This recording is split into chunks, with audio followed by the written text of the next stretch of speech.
နောက်ဒီနေ့ဗီဒီယိုမှာတော့ဒီပြောစကားနဲ့ပတ်သက်လို့ပေါ့နော်ဒါဖြစ်နိုင်ခြေရှိတဲ့အချက်တွေဖြစ်နိုင်ခြေမရှိတဲ့အချက်တွေပြီးရင်လက်ရှိဒါစစ်ကောင်စီဘက်ကဘာတွေအားတာနေသလဲဘာတွေပြောင်းလဲလာသလဲပြီးရင်ဘလို့ပုံစံမျိုးတွေခြေလှမ်းနေသလဲဆိုတဲ့အကြောင်းတွေပြီးရင်တော်လိုင်းတပ်ဖွဲ့တွေဘက်ကရောဘလို့အားတာချက်တွေရှိနေသလဲဒီစကားကဖြစ်နိုင်ခြေရှိရလားဆိုတဲ့အကြောင်းတွေကိုကျွန်တော်တို့ဆွေးနွေးကြရအောင်ပါဒါတွေပြင်ဒါစစ်ကောင်စီကပြိုလဲနေတဲ့အချက်တွေအားကောင်းနေတဲ့အချက်တွေကိုလည်းကျွန်တော်တပါးတည်းထည့်ပြီးတော့ပြောသွားမှာဖြစ်ပါတယ်အားလုံးပဲမင်္ဂလာပါခင်ဗျာတော့ New Channel ကနေကြိုဆိုလိုက်ပါတယ်တော့ New Channel ဟာဆိုရင်နေ့စဉ်သတင်းထူးတွေကိုအချိန်နဲ့တပြေးညီတင်ဆက်ပေးနေတဲ့ channel တစ်ခုပဲဖြစ်ပါတယ်ခင်ဗျာအဲ့ဒါကြောင့်မလို့ဒီ channel လေးကို like and subscribe လေးလုပ်ထားပေးဖို့မေတ္တာရက်ခံပါတယ်အားလုံးကိုကျေးဇူးအထူးတင်ရှိပါတယ်ခင်ဗျာအရေးတော်ပုံမူချအောင်ရမည်မင်္ဂလာပါခင်ဗျာဒီနေ့ကတော့ဖေဖော်ဝါရီလ21ရက်နေ့2026ခုနှစ်ဖြစ်ပါတယ်ဒီကနေ့မှလည်းဒါကျွန်တော်အကြောင်းအရာတစ်ခုဒါသုံးသပ်တင်ပြလိုပါတယ်အဓိကတော့ဒီရက်ထဲမှာစစ်ကောင်စီကသူ့ရဲ့ဒီတပ်သားတစ်တင်တန်းကြောင်းနေပေါ့နော်ဒီလိုမျိုးနေရာမျိုးတွေမှာကအစားသူကဝါရဖြတ်တဲ့ပုံစံမျိုးတွေလောက်လာတယ်ဒါစကားတစ်ခုပြောတယ်ပေါ့အဲ့ဒါပါလဲဆိုတော့လာမယ့်2နှစ်အတွင်းမှာတော်လိုင်းတပ်ဖွဲ့တွေကိုအပြတ်နှိမ်နှင်းမယ်ဆိုတဲ့ပုံစံမျိုးအဲ့လိုမျိုး2နှစ်အတွင်းမှာလှုပ်ပြီးသွားပြီဆိုရင်နိုင်ငံကငြိမ်းချမ်းသွားမယ်အေးချမ်းသွားမယ်ပေါ့နော်မင်းတို့ကောင်တွေလည်းအေးစစ်စစ်နေရမယ်ဆိုတဲ့ပုံစံမျိုးနဲ့သူ့ရဲ့စစ်သားတွေကိုပေါ့နော်ပြန်ပြီးတော့ဒါစီယုံနေတဲ့ပုံစံမျိုးတွေပြောလာတယ်အဲ့တော့ဒီဥစ္စာကဝါရဖြတ်မှုတစ်ခုပဲလားဒါကစိတ်သက်စစ်စင်ရေးပဲလားပြီးရင်သူပြောသူလို့ရောတကယ်ဖြစ်လာနိုင်ခြေရှိလားဆိုတဲ့ဟာတွေကိုကျွန်တော်တို့အချက်လက်လေးတွေနဲ့ဆွေးနွေးသုံးသပ်ချင်ပါတယ်။အဲ့တော့ဒီနေ့ဗီဒီယိုမှာတော့ဒီပြောစကားနဲ့ပတ်သက်လို့ပေါ့နော်ဒါဖြစ်နိုင်ခြေရှိတဲ့အချက်တွေဖြစ်နိုင်ခြေမရှိတဲ့အချက်တွေပြီးရင်လက်ရှိဒါစစ်ကောင်စီဘက်ကဘာတွေအားတာနေသလဲဘာတွေပြောင်းလဲလာသလဲပြီးရင်ဘလို့ပုံစံမျိုးတွေခြေလှမ်းနေသလဲဆိုတဲ့အကြောင်းတွေပြီးရင်တော်လိုင်းတပ်ဖွဲ့တွေဘက်ကရောဘလို့အားတာချက်တွေရှိနေသလဲဒီစကားကဖြစ်နိုင်ခြေရှိရလားဆိုတဲ့အကြောင်းတွေကိုကျွန်တော်တို့ဆွေးနွေးကြရအောင်ပါဒါတွေပြင်ဒါစစ်ကောင်စီကပြိုလဲနေတဲ့အချက်တွေအားကောင်းနေတဲ့အချက်တွေကိုလည်းကျွန်တော်တပါးတည်းထည့်ပြီးတော့ပြောသွားမှာဖြစ်ပါတယ်ပေါ့နော်အဲ့တော့စစ်ကောင်စီကအာဏာသိမ်းကာလအတွင်းမှာမျှော်လင့်မထားတဲ့စီးရေးရှုံးနေမှုတွေကိုသူအများကြီးပဲကြုံတွေ့ခဲ့ရတယ်အာဏာသိမ်းလိုက်တာကသူ့အတွက်ကိုလွဲမှားပါတယ်ဆိုတဲ့ခံစားချက်မျိုးရလောက်သည့်အထိကိုပဲရှုံးနေမှုတွေသူဇက်တိုက်ကိုကြုံတွေ့ခဲ့ရတာအားလုံးလည်းအသိဖြစ်ပါတယ်အဲ့တော့ဒီလိုမျိုးဒါမရှုနိုင်မကယ်နိုင်ရှုံးနေမှုတွေကြုံတွေ့ခဲ့ရတဲ့အာဏာသိမ်းစစ်တပ်ဟာ2025မှာပြောင်းလဲမှုတွေပြင်ဆင်မှုတွေတေချာကိုလှုပ်လာတယ်ဆိုတာကိုတော့ကျွန်တော်တို့မြင်တွေ့ရပါတယ်အဲ့တော့စစ်နီးပညာပိုင်းနဲ့ပတ်သက်လို့ပေါ့နော်ဌာနတွေနီးပညာမြင့်လက်နက်တွေအပြင်ဒီလိုမျိုးဌာနတွေကိုလည်းတေချာဖွဲ့စည်းခဲ့တဲ့အပြင်တိုးချဲ့ခဲ့တဲ့အပြင်သူတို့လုံးမဲ့ရွေးကောက်ပွဲကာလအလွန်အစိုးရအတွက်ပါသူကရေရှည်စစ်ပွဲဆင်နွှဲဖို့အထီတောင်မှသူကပြင်ဆင်လာတာတွေတွေ့ရပါတယ်ဥပမာဆိုရင်ဒါ drone တပ်ဖွဲ့တွေနီးပညာဌာနတွေဖွဲ့စည်းတာမျိုးတွေလည်းတောက်လျှောက်ကိုပဲဇက်တိုက်လှုပ်ဆောင်နေတာတွေရှိပါတယ်ပြောမယ်ဆိုရင်တော့စစ်ကောင်စီကသူလှုပ်ရမယ့်အလုပ်ကိုဇက်တိုက်လှုပ်နေတယ်လို့ပြောလို့ရပါတယ်ဒါကြောင့်လည်းဒါတိုက်ပွဲဖြစ်လိုက်တိုင်းမှာအလဲလဲအကွက်ကွက်ဖြစ်နေတဲ့စစ်ကောင်စီကတချို့နယ်မြေတွေကိုတံပြန်ထိုးစစ်တွေဒါလှုပ်ဆောင်လာပြီးတော့နေရာတချို့ကိုပြန်ပြီးတော့သိမ်းပိုက်နိုင်တဲ့ဟာမျိုးတွေထိန်းချုပ်နိုင်ပါတယ်ဆိုတဲ့ဟာမျိုးတွေကိုလည်းမြင်တွေ့ခဲ့ရတာဖြစ်ပါတယ်ဒါပြင်ကမှပေါ့နော်တရုတ်စီကနေတရောင်းစားတောင်းပြန်တောင်းပြီးတော့ရတဲ့ဟာတွေလည်းပါတာပေါ့လေနော်အဲ့တော့လက်ရှိမှာစစ်ကောင်စီရဲ့အားသာချက်တစ်ခုပြောပါဆိုရင်ဒါအရေးကြီးဆုံးအချက်လည်းဖြစ်တာပေါ့လေနော်အဲ့ဒါဘာလဲဆိုတော့ပထဝီနိုင်ငံရေးအရေးပါပါတယ်ဆိုတော့ဒါအင်အားကြီးတရုတ်နိုင်ငံနဲ့ဒါနီးကပ်တဲ့ဆက်ဆံရေးကောင်းတစ်ခုသူတို့တွေတိဆောက်ထားနိုင်တယ်ပေါ့နော်ရှင်းရှင်းပြောရမယ်ဆိုရင်ဒီစစ်အာဏာသိမ်းကာလမှာတရုတ်ကြောင့်ပဲစစ်ကောင်စီကဖီယိုဖျဲဖြစ်ခဲ့သလိုဒီတရုတ်ကြောင့်ပဲပေါ့နော်ဒါသူပြန်ပြီးတော့တည်ငြိမ်စပြုလာတယ်ဆိုပြီးတော့လည်းပြောရမှာဖြစ်တယ်။ဘာကြောင့်လဲဆိုတော့တရုတ်ခွင့်ပြုလို့ပဲဒါပေါ်ပေါက်လာပါတယ်ဆိုတော့ဒါ1027စစ်စင်ရေးအားလုံးလည်းသိပါတယ်။အာပါတရလည်းရှိခဲ့သလိုပေါ့နော်စစ်ကောင်စီတွက်တော့တကယ့်ကိုအလဲလဲကွဲကွဲဖြစ်ခဲ့တာပါ။အဲဒီစစ်စင်ရေးကတရုတ်ကြောင့်ပဲဒါစခဲ့သလိုတရုတ်ကြောင့်ပဲပြန်ပြီးတော့အဆုံးသတ်ခဲ့ရတာကိုအားလုံးလည်းသိပါလိမ့်မယ်။လက်တလောတိ1027စစ်စင်ရေးဖြစ်ပေါ်ခဲ့တဲ့နေရာတွေဒေသတွေမှာဒါတိုက်ပွဲဆိုလို့မရှိတော့သလိုတောင်ဖြစ်သွားတယ်။ရှမ်းမြောက်ရဲ့အချို့နေရာတွေကိုစစ်ကောင်စီကအလွယ်တကူရရှိခဲ့တာတွေလည်းရှိပါတယ်။စစ်ကောင်စီကတရုတ်အပြင်ပေါ့နော်အခြားနိုင်ငံတချို့ကိုလည်းဒါနီးကပ်တဲ့ဆက်ဆံရေးတိစောက်နိုင်ခဲ့သလိုစစ်လက်နက်ပစ္စည်းတွေနဲ့နီးပညာပိုင်းတွေကိုလည်းဒီနိုင်ငံတွေစီကနေပဲသူအကူအညီတွေအများကြီးရခဲ့တာကသူ့အတွက်အားသာချက်တစ်ခုဖြစ်ခဲ့တယ်ပေါ့နော်နောက်ထပ်ပြောရမယ့်အချက်ကတော့စစ်ရှုံးမှုတွေမြင့်မားခဲ့တဲ့ပေါ့နော်ဒါမြင့်မားဆုံးဖြစ်ခဲ့တဲ့2024ခုနှစ်မှာစတင်ပြီးတော့အသက်သွင်းခဲ့တဲ့စစ်မှုထမ်းဥပဒေအရစစ်သားစုဆောင်မှုကိုဒါအရှိန်ဟုန်ပြင်းပြင်းသူလှုံ့ဆော်ခဲ့တယ်ဒီဥပဒေကြောင့်ပဲဒါစစ်သားအင်အားများစွာကိုစစ်ကောင်စီဘက်ကဒါရရှိခဲ့တာတွေ့ရမယ်ဒါအပြင်ဒါအစပိုင်းကာလမှာပေါ့နော်ဒီဥပဒေထုတ်ပြန်ပြီးတဲ့ကာလမှာမဲစနစ်နဲ့အရင်ဆုံးရွေးချယ်တယ်နောက်ပိုင်းကျတော့အဲ့လိုမဟုတ်တော့ဘဲနဲ့ပေါ်တာဆွဲတာတွေအတင်းအကျပ်ခေါ်ဆောင်တာတွေဖမ်းဆီးတာမျိုးတွေအထိပါသူတို့တွေလှုပ်လာခဲ့တယ်ပေါ့နော်ဘလို့ပဲလှုပ်ဘလို့ပဲပြောဒီဥစ္စာတွေနဲ့ပတ်သက်လို့မတရားဘူးတရားတယ်ဒီလိုမျိုးပုံစံမျိုးတွေနဲ့အတန်တွေဘလောက်ပဲထွက်ခဲ့ပေါ့နော်ဒါစစ်ကောင်စီကဒါကိုယူမဆိုင်ဘဲနဲ့တောက်လျှောက်ကိုလူသေးစုဆောင်မှုတွေလုပ်ခဲ့တယ် ဒါကြောင့်ပဲစစ်ကောင်စီကလူဝင်ရတွေများစွာရရှိခဲ့တယ်ဒါပေမဲ့လည်းဒီလိုမျိုးစုဆောင်းတဲ့အတွက်သူ့အတွက်ထိခိုက်မှုတွေလည်းရှိခဲ့တယ်ပေါ့နော်အဲ့တော့စစ်ကောင်စီပေါ်မှာထောက်ခံမှုတွေပို့ပြီးတော့ကြာဆင်းလာတယ်စိတ်သက်ခံယူချက်မရှိဘဲနဲ့အတင်းစုဆောင်းထားပါတယ်ဆိုတော့ဒီပါစစစ်မှုတန်းတွေနဲ့စစ်တိုက်တဲ့အခါတိုက်တိုင်းအောင်ဖို့အတွက်မျှော်လင့်ချက်သူတို့မှာနေပါခဲ့ရတယ်ယွန်းနေခဲ့ရတယ်အမြဲတမ်းမှာအရှုံးနေနဲ့ပဲရင်ဆိုင်ခဲ့ရတယ်ဒေါ်လာရေးတပ်ဖွဲ့တွေနဲ့တွေ့သမျှစစ်မြေပြင်တိုင်းမှာစစ်ကောင်စီကဒီပါစတွေကြောင့်မလို့ပဲရှုံးနေမှုတွေအများကြီးဖြစ်ခဲ့တယ်ဒါအများပြဖန်ခံရတာတွေတုံပန်းဖြစ်သွားတာတွေအကြဆုံးတွေများတာတွေကိုလည်းစစ်ကောင်စီရင်ဆိုင်ခဲ့ရတယ်ပေါ့နော်ဒါပေမဲ့လည်းဒီစစ်မှုထမ်းဥပဒေကြောင့်မလို့သူကတေချာပေါက်အသက်ရှူတော့ရခဲ့တယ်ပေါ့နော်2025ခုနှစ်အတွင်းမှာပါစအင်အားအနည်းဆုံး6000လောက်အထိကိုဒါအနည်းဆုံးပေါ့နော်6000လောက်အထိကိုစစ်ကောင်စီကတပ်ဆိုင်ရာစစ်တင်တန်းကျောင်းတွေမှာလေ့ကျင့်ပေးနိုင်ခဲ့တယ်အဲ့ဒီထက်ကလူအင်အားအများစုကိုစစ်တပ်ရဲ့အခြေခံတိုက်ခိုက်ရေးစုဖွဲ့မှုဖြစ်တဲ့ချီလင်ချီမြန်ဒါတရင်တပ်ဖွဲ့တွေစီကိုဒါဖြစ်တင်းပေးကြတာတွေတွေ့ရတယ်ပေါ့နော်ဒါအပြင်စစ်ရှုံးလို့ထွက်ပြေးလာတဲ့သူတွေကိုပါအရေးမယူတချို့နေရာတွေမှာထွက်ပြေးကြတယ်စခန်းတွေစွန့်ပြီးပါထွက်ပြေးတယ်တချို့နေရာတွေမှာသူတို့တုံပန်းတွေဖြစ်သွားတယ်ဒီလိုမျိုးပြန်ပြီးတော့တုံပန်းအနေနဲ့ပြန်လှုပ်ခံရတဲ့သူတွေစစ်ရှုံးလို့ထွက်ပြေးလာတဲ့သူတွေဒီလိုမျိုးလူတွေကိုတော့မှပဲသူကအ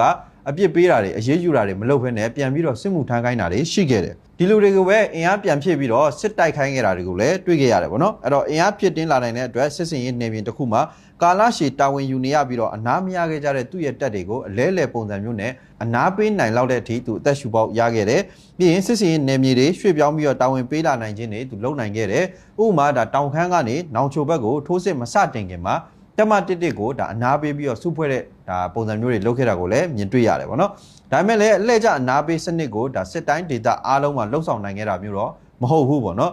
်ဥမာဒါရတခနေမြေဖာပွန်ဒေသတဖကနေမြေဘော်စဲကိုဒေသတွေမှာရရရတဲ့စစ်သားတွေလူနာတွေကိုတော့မှအခုချိန်ထိပြန်ပြီးဆွဲမထုတ်နိုင်တဲ့ဖြစ်စဉ်မျိုးတွေလည်းရှိသလိုကြောက်ဖြူနှက်ရည်ကန်ညောင်ကျိုးစတဲ့စစ်မျက်နှာတွေမှာလည်းစစ်အင်အားတွေကပို့မလောက်အခြေအနေမျိုးနဲ့သူရင်ဆိုင်နေရတော့မဲပေါ့ဒီလိုအနေထားမှာတော့မှပဲစစ်ကောင်စီကသူ့ရဲ့စစ်နီးဗျူဟာပိုင်းပြောင်းလဲမှုတွေကိုလှုပ်ဆောင်လာတာတွေ့ရတယ်စစ်ရှိန်မြင့်နေတဲ့ဒေသတွေမှာဒါယာယီထိမ့်မှုလောက်အတွက်ပဲအင်အားတွေကိုအသုံးပြုပြီးတော့ပေါ့နော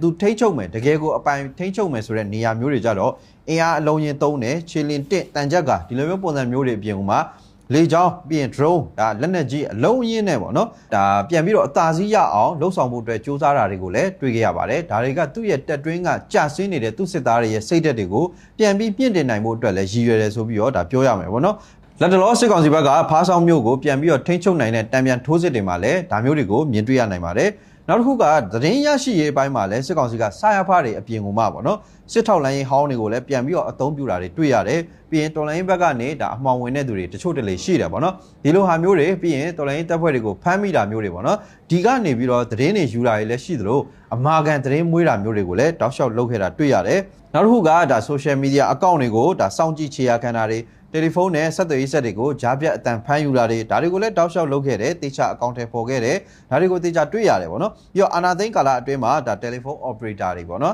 ်ဒီဥစ္စာတွေကိုဖိအားပေးမှုကြောင့်မလို့ဖုန်းခေါ်ဆိုမှုအများစုကိုသူ့အနေနဲ့ကြားပြတ်ဖမ်းယူခွင့်ရရှိခဲ့တာကလည်းစစ်ကောင်စီရဲ့အားသာချက်တစ်ခုဖြစ်ခဲ့တယ်ဒါပေမဲ့ဒါ Starlink ကတော့ဒါကျွန်တော်တို့တော်လိုင်းတပ်ဖွဲ့တွေအတွက်စစ်ကောင်စီရဲ့ဒါစောင့်ကြည့်မှုတွေကနေလွတ်ကင်းစေခဲ့တဲ့ထွက်ပေါက်တစ်ခုလည်းဖြစ်ခဲ့တယ်ဖြစ်ရှင်းနည်းတစ်ခုလည်းဖြစ်ခဲ့တယ်ပေါ့နော်ပြီးတော့ဒါသူတို့ရဲ့ထုံးစံတိုင်းသူတို့ရဲ့အားသာချက်သူတို့ရဲ့အားအကောင်းဆုံးလှုပ်ဆောင်ချက်ဖြစ်တဲ့တွေးခွဲမှုတွေတက်ရှုံမှုတွေကိုလည်းအကောင့်ပေါင်းများစွာကိုဖွင့်ပြီးတော့ဒါစီမံပြီးတော့ဒါအဖွဲ့တွေပါဖွဲ့ပြီးတော့ပေါ့နော်ဒါစောင့်ကြည့်တာတွေဒါလေ့လာတာတွေပြီးရင်တွေးခွဲတာတွေတက်ရှုတာတွေကိုလည်းဇက်တိုက်ဆိုသလိုလှုပ်ဆောင်ခဲ့တာဖြစ်ပါတယ်ဒါအပြင်စနီးပြူအပိုင်းပြောင်းလဲမှုတွေနဲ့အမိန်ပေးစနစ်တွေကိုလည်းဒါတေချာပေါက်ပြောင်းလဲခဲ့တာတွေရှိခဲ့အရင်ကဒါမြေပြင်တက်ကနေပြီးတော့တက်ချုပ်အဆင့်ထိပေါ့နော်မင်းအွန်လိုင်းအဆင့်ထိကိုအဆင့်ဆင့်ခွင့်ပြုချက်တွေတောင်းခံရတဲ့အနေအထားကနေပြီးတော့တဖြည်းဖြည်းရော့ကျလာတယ်တိုင်းစစ်ဌာနချုပ်အဆင့်တွေတမဌာနချုပ်အဆင့်တွေနီးဗျူဟာတွေစစ်ဗျူဟာတွေအဆင့်တွေအထိပေါ့နော်ဒါဆုံးဖြတ်ပိုင်ခွင့်နဲ့လုံပိုင်ခွင့်တွေကိုရှော့ချလာတာတွေတွေ့ရတယ်အာဏာတွေများများခွဲဝေပေးတာမျိုးတွေလည်းတွေ့လာရတယ်အရင်ကတောင်းခံမှုခက်ခဲတဲ့ဒီလေကြောင်းတိုက်ခိုက်မှုပေါ့နော်လေကြောင်းပစ်ကူတွေလက်နက်ကြီးပစ်ကူတွေအပြင်စစ်ကူပို့ဆောင်မှုတွေကိုတောင်မှပဲဒါတိုင်းမှုအဆင့်တွေကဆုံးဖြတ်ပြီးတော့လုံပိုင်ခွင့်ပေးခဲ့တာတွေတွေ့ရတယ်တဖြည်းဖြည်းနဲ့ပေါ့နော်အာဏာခွဲဝေပြီးတော့သူသုံးလာတယ်အထူးကတော့ဒါမင်းအောင်လိုင်းနေနဲ့ပေါ့နော်တက်လာသမျှခွင့်ပြုချက်တောင်းခံမှုတွေကိုလည်းဒါဂယုမဆိုင်နိုင်တော့တာလည်းပါကောင်းပါမယ်ပေါ့နော်ပြီးတော့ဒီလိုမျိုးဂယုမဆိုင်နိုင်တဲ့အခါဒီလိုမျိုးများပြားတဲ့ခွင့်ပြုချက်တွေကိုပေးနိုင်ဖို့အတွက်အချိန်တွေလူနေရတဲ့အခါကျတော့အောက်မှာရှိတဲ့စစ်တိုင်းမှုအဆင့်တွေကိုအစားဒီအာဏာတွေကိုပြန်ပြီးတော့ဖြန့်ခွဲပေးတဲ့ဟာမျိုးတွေလည်းတွေ့ခဲ့ရတယ်ဒါမြင်းမြန်းဆက်ဆန်းအလုပ်ပြီးမြောက်တယ်ပေါ့လေနော်ဒီလိုမိန်ပေးစနစ်တွေပြောင်းလဲလာတာကြောင့်မလို့ပဲဒါပါရာမိုတာတွေဂျိုင်ယိုကော်ပရာတွေပြီးရင် drone တွေလေကြောင်းတိုက်ခိုက်မှုတွေ ဒီဥစ္စာတွေကိုမြေပြင်ကစစ်စင်ရေးတွေမှာတွင်တွင်ကြဲကြဲအသုံးပြုနိုင်တာတွေကိုတွေ့ရပါလိမ့်မယ်ရုရှားနိုင်ငံလို့ဒါ Orion 2ဒါ UAV drone တွေတရုတ်နိုင်ငံလို့ဒါ CH3 CH4 ဒီလိုတိုက်ခိုက်ရေး drone တွေကိုလည်းအသုံးပြုမှုများခဲ့ပြီးတော့ဒါကားဖားစားတွေမှာထုတ်တဲ့ဒါ first person view FPV drone တွေကိုလည်းတွင်တွင်ကြဲကြဲအသုံးပြုလာခဲ့တယ်ပေါ့နော်အဲ့တော့ပြောင်းလဲကျင့်သုံးလာတဲ့စစ်နီးဗျူဟာတွေနဲ့ဒါစစ်စင်ရေးတွေကိုကုတ်ကဲနေရတဲ့မြေပြင်တပ်တွေကိုလည်းမင်းအောင်လှိုင်ကသူ့ရဲ့အလိုအတိုင်းပေါ့နော်သူ့ပုံစံတိုင်းပြောမယ်ဆိုရင်တော့လက်အောက်ကိုမငဲ့ပဲနဲ့ရီမန်းချက်ကိုအကောင့်ထဲပေါ်ပေးနိုင်တဲ့သူတွေကိုယာရုတွေအာနာတွေတဆင့်တိုးမြင့်ပြီးတော့ပါစားပေးတာတွေကိုလည်းလုပ်ခဲ့တယ်ချင်းမြင့်မြောက်စားတယ်လည်းလုပ်ခဲ့တယ်ပြီးတော့ဒါလက်အောက်ကိုငဲ့ပြီးတော့တွန်းဆုပ်နေတဲ့သူတွေမဖြစ်နိုင်ကြောင်းပြန်ပြီးတော့တင်ပြတဲ့သူတွေကိုလည်းတမူးကြီးအဆင့်တွေကိုတောင်မှပဲပုံမှန်အကြီးကြီးတွေတက်တယ်ပေါ့နော်အဓိကတော့အမိန့်မနာခံမှုဆိုတဲ့ပုံမှန်ခက်ကြီးကြီးတွေတက်ပြီးတော့ဒါဆုံခုံပွဲစစ်ဆေးတာတွေအရေးယူတာတွေကိုစံနမူနာပြလုပ်ပြခဲ့တာတွေလည်းတွေ့ရပါတယ်အဲ့တော့2025ခုနှစ်အတွင်းမှာကိုပဲအရေးယူမှုတွေကြောင့်မလို့တိုင်းမှုတက်မှမှုနေရာအပြောင်းလဲများစွာဖြစ်ပေါ်ခဲ့တယ်ဆိုတော့ဒါရွေးကောက်ပွဲအလွန်ကာလမှာပေါ့နော်သူ့ရဲ့အစိုးရလက်ထက်မှာလည်းနိုင်ငံတကာကအတိမတ်ပြုမှုရအောင်လုပ်တာကတပိုင်းပြည်တွင်းမှာဒေါ်လာအင်အားစုတွေကိုလည်းဒါဘုံမိုးရွာတာကတပိုင်းတေချာပေါက်လှုပ်ဆောင်နေဦးမှာဖြစ်ပါတယ်စစ်ရေးအခြေအနေလားလာရင်နဲ့ပတ်သက်ပြီးတော့ဒါအကျိုးစီးပွားအာမခံချက်တွေရာတရုတ်ရဲ့ရင်းနှီးမြှုပ်နှံမှုတွေရှိတဲ့ဒေသတွေမှာအပြည့်ရက်တာတွေငြိမ်းချမ်းရေးဆွေးနွေးတာတွေကိုလည်းလှုပ်ဆောင်လာနိုင်ခြေရှိပါတယ်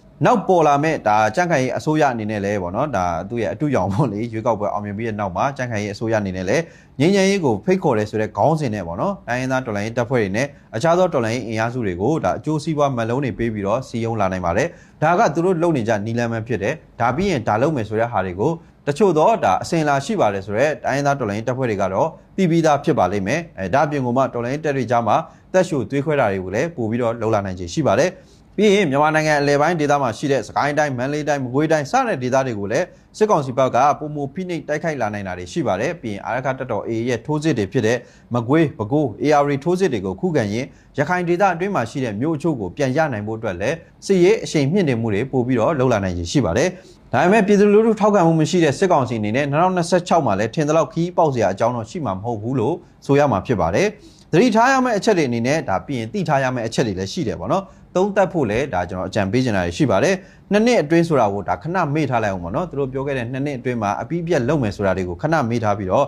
ကျွန်တော်တို့ဒီတော်လိုင်းရေးတပ်ဖွဲ့တွေနဲ့စစ်ကောင်စီနဲ့ကြားမှာဘာတွေကွာခြားသလဲပွဲသိမ်းနိုင်မှုအတွက်ကိုဘာတွေလိုအပ်သလဲဘာတွေပြင်ဆင်ရမလဲဘာတွေသင်ခန်းစာယူရမလဲဆိုတဲ့ဟာတွေကလည်းအရင်ရေးကြီးသလိုအချိန်မီပြောင်းလဲရမယ့်အချက်တွေလည်းရှိပါတယ်ပေါ့နော်အဲ့တော့ဒါတွေကတော့တာဝန်ရှိတဲ့လူကြီးတွေကပို့ပြီးတော့နားလဲပါလိမ့်မယ်နှိုင်းရှင်မှုရကြည့်မယ်ဆိုရင်စစ်ကောင်စီဘက်မှာဒါလေတက်ပေါ့နော်ဒါရေတက်လက်နက်ကြီး drone ဒါပြီးရင်နီးပညာဒီဥစ္စာတွေကတော့ရှိတယ်ဒီဥစ္စာတွေတာလွန်တယ်တော်လိုင်းဘက်ကတော့ဒီဘိုင်းတွေမှာလိုအပ်ချက်တွေများတယ်လက်နက်ဆိုရင်လည်းလက်နက်ငယ်တောင်မှပဲကျွန်တော်တို့အပြည့်စုံမတက်ဆင်နိုင်သေးတဲ့တပ်ဖွဲ့တွေအများကြီးရှိတယ်လက်နက်ကြီးဒါမရှိသေးတဲ့အဖွဲ့တွေအများကြီးပဲပေါ့နော်အဲ့တော့လေတက်မရှိဘူးရေတက်မရှိဘူးပေါ့နော်ဒါလေကြောင်းနဲ့ပတ်သက်လို့ကျွန်တော်တို့တပ်ဖွဲ့တွေဘက်မှာသုံးနိုင်နေတာဆိုလို့ drone တွေပဲရှိပါတယ်ပြီးရင်ဒါစစ်ကစားတဲ့အနေထားအရဒါပျောက်ကြားစစ်နီးပြွာကိုအားပြုပြီးတော့စစ်ကစားကြတယ်အဲ့တော့အကြမ်းပြင်းကြည့်မယ်ဆိုရင်စစ်ကောင်စီဘက်ကတာတယ်ဒါကတော့လူတိုင်းသိတယ်ကလေးကအစသိတယ်ပေါ့နော်နောက်တစ်ခုအမိန်ပေးစနစ်စစ်ကောင်စီဘက်မှာ command structure တစ်ခုတိစောက်ထားတယ်လုံးဝတစ်ခုတည်းဖြစ်အောင်သူတို့တိစောက်ထားနိုင်တယ်တော်လိုင်းဘက်မှာကျတော့ဒါ NUG ရှိမယ်တိုင်းရင်းသားတော်လိုင်းတပ်ဖွဲ့တွေဖြစ်တဲ့ EAO တွေရှိမယ် local PDF တွေရှိမယ်စသဖြင့်အမိန်ပေးစနစ်တွေကွဲပြားနေတာတွေဒါကွာခြားနေတာတွေရှိတယ်ဒါကလည်းဒါအရေးပါတဲ့အချက်တစ်ခုဖြစ်တဲ့အတွက်သိထားတင်တယ်ဘာကြောင့်လဲဆိုတော့တိုက်ပွဲတစ်ခုအောင်မြင်ဖို့အတွက်စစ်ပွဲတစ်ခုအောင်မြင်ဖို့အတွက်ဒီအမိန်ပေးစနစ်တွေကလည်းအရန်ရေးပါတယ်ဆိုတာကိုတော့ကျွန်တော်ရဲ့တာဝန်ရှိလူကြီးမင်းတွေအကုန်လုံးကသိပြီးသားပါဗောနော်ဒါကျွန်တော်တို့တွေဗောနော်ဒါအမိန်ပေးစနစ်တစ်ခုတည်းပုံစံမျိုးမဖြစ်ဘူးဆိုရင်တော့မှပဲအချင်းချင်းချိတ်ဆက်ပြီးတော့အမိန်ပေးစနစ်တွေဘယ်လိုလုပ်ကြမလဲဆိုတဲ့ဟာတွေကအရန်အရေးကြီးလာပါတယ်ဒါနဲ့ပတ်သက်လို့ဒါဆမိုင်းမီဝင်းဘက်လည်းပြောခဲ့ဘူးတာရှိပါတယ်ဗောနော်ဆိုတော့နောက်ထပ်စစ်ကောင်စီရဲ့တော်လိုင်းတပ်ဖွဲ့တွေတက်ပို့ပြီးတော့အားသာပါတယ်ဆိုတော့အားသာချက်တစ်ခုလည်းရှိပါတယ်အဲ့ဒါကတော့ရုပ်မာမှုပေါ့နော်အဲ့တော့ပြည်သူတွေဘလောက်တည်တည်သူ့ရဲ့ဒါနှိမ့်ဆက်မှုတွေပြစ်ခတ်မှုတွေတိုက်ခိုက်မှုတွေဘုံကျဲမှုတွေကိုရပ်တန့်ခဲ့တာမရှိဘူးသူ့ရဲ့လက်အောက်ငယ်သားတွေဘလောက်ပဲတည်တည်ဒါဂယုမဆိုင်ဘူးဒါကသူ့အတွက်အားသာမှုတစ်ခုလို့ပဲဆိုရမှာဖြစ်တယ်တော်လိုင်းဘက်မှာတော့အဲ့လိုလုံးလို့မရဘူးအဲ့လိုလုံးလည်းမလုံးဘူးလုံးလည်းမလုံးသင့်ဘူးပေါ့နော်ဒါကဟိုပဲဒါဓမ္မနဲ့အာရမကွာခြားစေခဲ့တဲ့အချက်တစ်ခုဖြစ်တယ်ဗောနော်ဒါကြောင့်မလို့တော်လိုင်းတပ်ဖွဲ့တွေကတော့စစ်ကောင်စီလိုလုံးလို့မရဘူးစစ်ကောင်စီကတော့ဘာစီးမြင်စီးကန်းဘာကိုချင်းစာမှုဘာစာနာမှုမှမရှိဘဲနဲ့ဗောနော်ကိုပြည်သူကိုလည်းဒါဘုံကျဲတိုက်ခိုက်နေတာအားလုံးသိပဲဗောနော်အဲအကြောင်းမလို့သူ့ဘက်မှာကန့်သက်ချက်တွေမရှိဘူးကန့်သက်ချက်တွေကိုကြော်လွန်ပြီးတော့ဗောနော်စီးတွေဘောင်းတွေကိုကြော်လွန်ပြီးတော့စီးလို့ဝါလို့ဒါသူလုံးလို့ရတဲ့အနေအထားတစ်ခုကတော့သူ့ဘက်မှာအရေးတာတယ်ဗောနော်အဒါပေမဲ့လည်းဒါအရေးကြီးဆုံးအချက်တစ်ခုကျွန်တော်တို့တော်လိုင်းတပ်ဖွဲ့တွေဘက်မှာအားတာတာရှိပါတယ်ဘာကြောင့်လဲဆိုတော့ဒီတော်လိုင်းရေးဒီအခုမြန်မာနိုင်ငံမှာဖြစ်ပျက်နေတဲ့တိုက်ပွဲတွေဗောနော်ဒီတိုက်ပွဲတွေကဘာတာတယ်ညာတာတယ်ဆိုတဲ့ဘက်ကနိုင်မဲ့ပွဲတော့မဟုတ်ဘူးဗောနော် ဘာကြောင့်လဲဆိုတော့ဒါလူထုကိုအခြေခံထားတဲ့တော်လှန်ရေးဖြစ်တယ်လူထုထောက်ခံမှုမရှိသေးရင်မနိုင်ဘူးလူထုထောက်ခံမှုအားနည်းတဲ့ဘက်ကတော့တေချာပေါက်ရှုံးပါပဲပေါ့နော်အချိန်ကာလအားဖြင့်ကြာကောင်းကြာနိုင်တယ်ဒါပေမဲ့လည်းလူထုထောက်ခံမှုကြာဆင်းတဲ့ဘက်ကတော့တေချာပေါက်ကြာရှုံးရလိမ့်မယ်အဲ့တော့စစ်ကောင်စီကိုမထောက်ခံတဲ့လူထုဆိုတာကလည်းတော်လိုင်းဘက်မှာကြည့်ပဲတိုက်ပွဲဝင်တဲ့တော်လိုင်းတပ်ဖွဲ့တွေရှိမယ်အဲ့တိုက်ပွဲဝင်နေတဲ့တော်လိုင်းတပ်ဖွဲ့တွေကိုထောက်ပံ့ပေးနေတဲ့ပြည်သူတွေရှိမယ်ဒါတွေအကုန်လုံးကစစ်ကောင်စီကိုမထောက်ခံလို့ပေါ့နော်ဒါလူထုပဲတရုတ်စာလည်းပြည်သူပဲ